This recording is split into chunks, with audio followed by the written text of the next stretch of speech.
Welcome back guys. आज हम एक ऐसी मूवी को एक्सप्लेन करने जा रहे हैं जिसे देखकर आपको महाभारत के कर्ण और अर्जुन की याद आ जाएगी। तो चलिए शुरू करते हैं। मूवी की शुरुआत में हम दो बच्चों को भागते हुए देखते हैं जिनका नाम यी और जाइन है। इनके घर पर कुछ सैनिकों ने हमला कर दिया है और वो सैनिक इन बच्चों के पिता को गद्दार कह रहे हैं। अब हम इनके पिता को देखते हैं जो एक बहुत ही अच्छे तीरंदाज है। वो अपने बच्चों को अपने दोस्त के घर जाने को कहते हैं, साथ ही वो अपने बेटे से अपनी बहन का ख्याल रखने को कहते हैं और इस तरह से वो उन सैनिकों से लड़ते लड़ते मर जाते हैं। आगे हम एक व्यक्ति को देखते हैं जो इस गांव का मास्टर और मुखिया है और यही व्यक्ति यी के पिता का दोस्त भी है। वो यी से पूछते हैं, मरने से पहले तुम्हारे पिता ने मेरे लिए क्या कहा था? ये कहता है, कूटनीति के लिए अज्ञानियों ने मूर्ख को राजा बना दिया, देश अधर में लटका हुआ है। आपके लिए कहा है मेरे बच्चों के बड़े होने तक इस धनुष का ख्याल रखे। मास्टर ही और जाइन के पिता ने मरने से पहले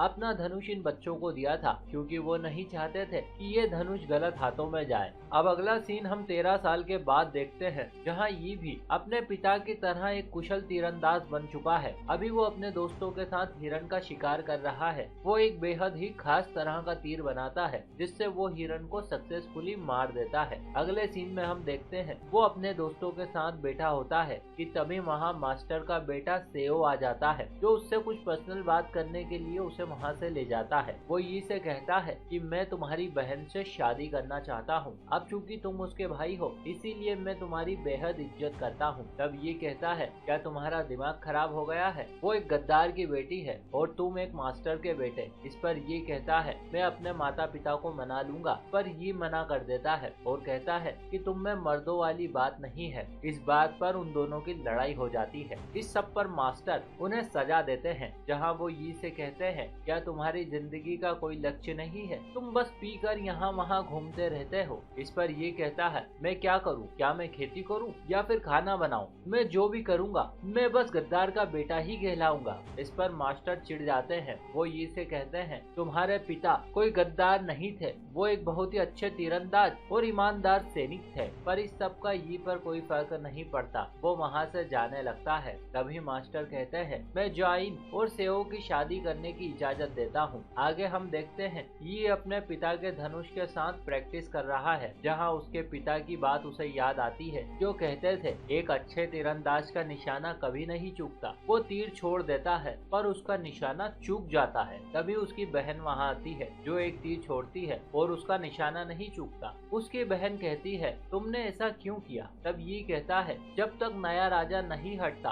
तब तक सब कुछ बेकार है। हमारे लिए कोई उम्मीद नहीं है। तुम्हें शादी के बाद भी खुशी नहीं मिलेगी। इस पर वो कहती है, तुम बिल्कुल भी नहीं बदले। हम उस दिन वहाँ से भागे ही क्यों? हमें भी उस दिन पिताजी के साथ वहीं मर जाना था। तुम एक कायर हो। ये उसे शादी के लिए हाँ कर देता है। अब वो एक तीर छोड़ता है लेकिन दोस्तों इस बार भी उसका निशाना चूक जाता है। अब दोनों की शादी हो रही होती है। तब ये अपनी बहन के लिए जूतियाँ लेकर आता है। यहाँ वो उसे बिना बताए रख देता है। वो अपना सामान पैक कर वहाँ से निकल जाता है। अब वो उसी जगह पहुँचता है जहाँ वो प्रैक्टिस किया करता था। अब हम देखते हैं उसका निशाना कभी नहीं चुका क्योंकि वो एक घुमावदार तीर चलाना जानता था, यानी कि वो एक माहिर तीरंदाजों में से भी माहिर है। तभी उसे कुछ महसूस होता है। वो एक सैनिक को देखता है जो उसी ओर बढ़ रहा है जहाँ उसकी बहन की शादी थी। उधर गाँव में युद्ध की तैयारी शुरू हो जाती है पर सेना बड़ी ही आसानी से गाँव में घुस जाती है। वहाँ वो जाइन, सेओ व बाकी के गाँव वालों को बंदी बना लेते हैं। इस सब में मास्टर की भी मौत हो जाती है। अब ये अपने गांव की ओर भागता है जहां रास्ते में उसे कमांडर, राजकुमार और कुछ सैनिक मिलते हैं। अब एक सैनिक उसे मारने के लिए आगे जाता है पर जब वो वापस आता है उसके गले में एक तीर धंसा होता है। ये देखकर कमांडर यी के पीछे जाता है। वो उस पर कई तीर बरसाता है पर वो बच जाता है। वहीं ये एक सैनिक को मार देता है। तब कमांडर उस पर एक शक्तिशाली तीर छोड़ता है जिससे ये एक पहाड़ से गिर जाता है। अब वे लोग उसे मरा मानकर वहां से चले जाते हैं। आगे कमांडर अपने दो सैनिकों के शवों को देखते हुए कहता है, मैंने आज तक ऐसा तीरंदाज नहीं देखा। उसका धनुष काफी शक्तिशाली था। अब हम यी को देखते हैं जो पहाड़ी से गिरते वक्त एक पेड़ की वजह से बच जाता है। अब वो अपने गांव की तरफ जाता है जहां वो देखता है सब कुछ तबाह हो गया। उसकी बहन को भी अगवा कर लिया गया है। अब हम 3 सैनिकों को देखते हैं। एक के बाद एक ये उन सभी को मार देता है। अब वो उनमें से एक घायल घायल सैनिक से पूछता है, तुम्हारे बाकी के साथी कहाँ गए? जिधर वो बताता है, ये अब उसी दिशा में चला जाता है। उधर कमांडर कुछ लोगों को बंदी बना रहा था,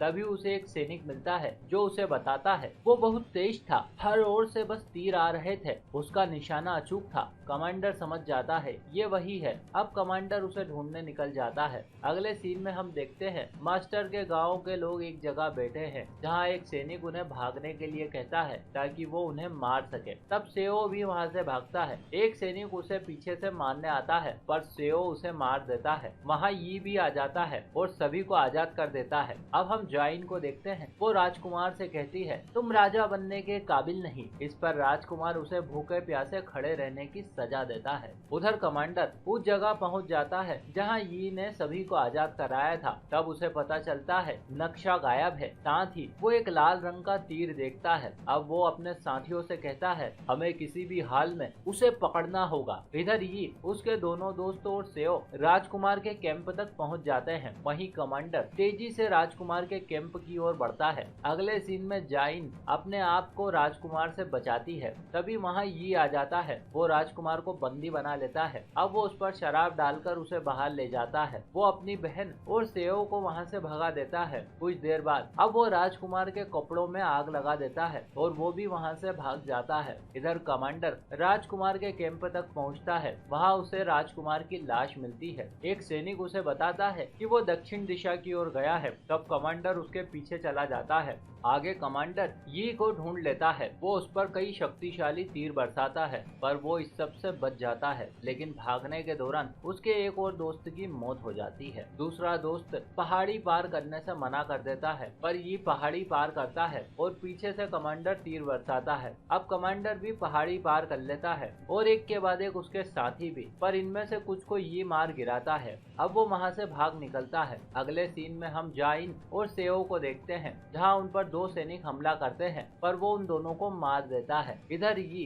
एक नदी से पानी पी रहा होता है कि तभी वहाँ एक शेर आ जाता है। कुछ देर बाद वहाँ कमांडर भी आता है। उसका एक साथी यी को भागते हुए देख लेता है। अब कमांडर और उसके साथी उसके पीछे भागते हैं। कमांडर उसे एक तीर से घायल कर देता है जो यी के हाथ में लगता है पर वो झाड़ियों में छुप जाता है और अपने हाथ में लगे तीर को निकाल लेता है। यी जान बचाकर भागता है। उसका खून सभी जगह लग जाता है। इस कारण कमांडर उसका सटीकता से पीछा कर पाता है। लेकिन दोस्तों असल में ये यी की एक चाल होती है। इस तरह से वो इन्हें एक स्पेसिफिक जगह ले जाता है। अब ये भागते हुए जोर से चिल्लाता है कि तभी कमांडर उसके सामने आ जाता है। वो अपने एक सैनिक से कहता है, इसके पैर काट दो, मैं इसे तड़पते हुए देखना चाहता हूँ। सैनिक आगे बढ़ता है पर अचानक से वहाँ शेर आ जाता है। ये वही है जिसे यी ने कुछ देर पहले देखा था। अब शेर एक के बाद एक दो लोगों को मार देता है। इसी बीच यी 3 तीर लेकर वहाँ से भाग जाता है। इसके ठीक बाद कमांडर अपने एक साथी के साथ मिलकर शेर को मार देता है। अब हम यी को देखते हैं जो एक तीर को तोड़कर छोटा तीर बना रहा है ताकि वो अचूक निशाना लगा सके। आगे यी एक जगह छुपकर बैठ जाता है जहाँ वो उनके आने का इंतजार करता है क्योंकि वो जानता था कि अब वो केवल 4 ही बचे हैं। तभी वो चारों वहाँ आ जाते हैं। ये उनमें से सबसे आखिरी वाले के पैर पर तीर मारता है। ये देख कमांडर और उसका एक सैनिक छुप जाता है पर उनमें से एक भावुक होकर उस घायल सैनिक के पास आ जाता है। अब कमांडर अपने एक सैनिक से कहता है, डरने की कोई बात नहीं है, उसके पास एक छोटा तीर है, अचूक निशाने वाला तीर। पर हम देखते हैं कि अपने धनुष पर एक शक्तिशाली तीर चढ़ा रहा है। अब जैसे ही वो दोनों सैनिक खड़े होते हैं ये अपना तीर चलाता है। वो उन दोनों सैनिकों के सीने के आर पार जाकर कमांडर के हाथ पर लग जाता है जिससे कमांडर गिर जाता है। एक सैनिक ये पर तीर चलाता है लेकिन वो इससे बच जाता है। अब ये कमांडर पर अपना घुमावदार तीर चलाता है जिसे देख वो सैनिक डर जाता है। वो कमांडर के सामने आ जाता है जिससे कि उसकी मौत हो जाती है। पर ये को लगता है कि उसने कमांडर को भी मार दिया, इसीलिए वो वहाँ से चला जाता है। अब कमांडर खड़ा होता है। वो तीरों को समेटकर यी के पीछे भागता है। अगले सीन में हम यी को उस जगह खड़े देखते हैं जहाँ जाइन और सेओ रुके थे पर वहाँ उसे कुछ नहीं मिलता। वो वहाँ से एक घोड़ा लेकर निकल जाता है। इधर कमांडर बहुत तेजी से यी के पीछे भागता है। अब हम जाइन और सेओ को देखते हैं जो यी को सामने से आता हुआ देख पाते हैं। पर तभी हम देखते हैं कमांडर थोड़ी ऊंचाई पर खड़ा होकर यी पर निशाना लगाता है। इस पर जाइन कमांडर पर निशाना लगाती है पर अचानक से वो निशाना यी की ओर कर देती है और देखते ही देखते वो अपना तीर चला देती है। ठीक उसी समय कमांडर भी तीर चलाता है। जाइन जाइन का तीर सीधे निशाने पर लगता है, घोड़ा गिर जाता है और इस तरह से कमांडर का निशाना चूक जाता है। अब कमांडर जाइन की ओर तीर चलाता है, पर सेओ के सामने आने पर वो तीर उसे लग जाता है। कमांडर तेजी से यी की तरफ भागता है, उधर जाइन भी यी की तरफ भागती है। कमांडर और यी आमने सामने खड़े हैं और जाइन बीच में। अब कमांडर कहता है, मानना पड़ेगा, तुमने ये सब इसे बचाने के लिए किया, पर अब तुम इसे नहीं बचा पाओगे। वो दोनों तीर छोड़ते हैं। यी का तीर कमांडर की गर्दन के पास से निकल जाता है, पर कमांडर का तीर जाइन के कंधे में धंसता हुआ यी के सीने में लग जाता है। अब कमांडर आगे बढ़कर जाइन को उठा लेता है और कहता है, मैं तुम्हारे सामने इसे मार दूंगा। तभी अपने सीने से तीर निकालकर धनुष पर चढ़ाता है। वो कमांडर पर अपना घुमावदार तीर चलाता है। तीर सीधा उसकी बहन की गर्दन के पास से होता हुआ कमांडर के गले में धंस जाता है। अगले सीन में हम देखते हैं जाइन और सेओ नाव में बैठकर गांव की ओर जा रहे हैं। ये भी नाव में लेटा होता है। उसके हाथ में अब भी उसके पिता का धनुष है। और इसी के साथ दोस्तों इस कहानी का यही दी एंड हो जाता है। इस सब के बारे में आप क्या सोचते हैं, कमेंट करके हमें जरूर बताइएगा। वीडियो को लाइक, शेयर और चैनल को सब्सक्राइब करना ना भूले। देखते रहिए मूवी ट्यूब।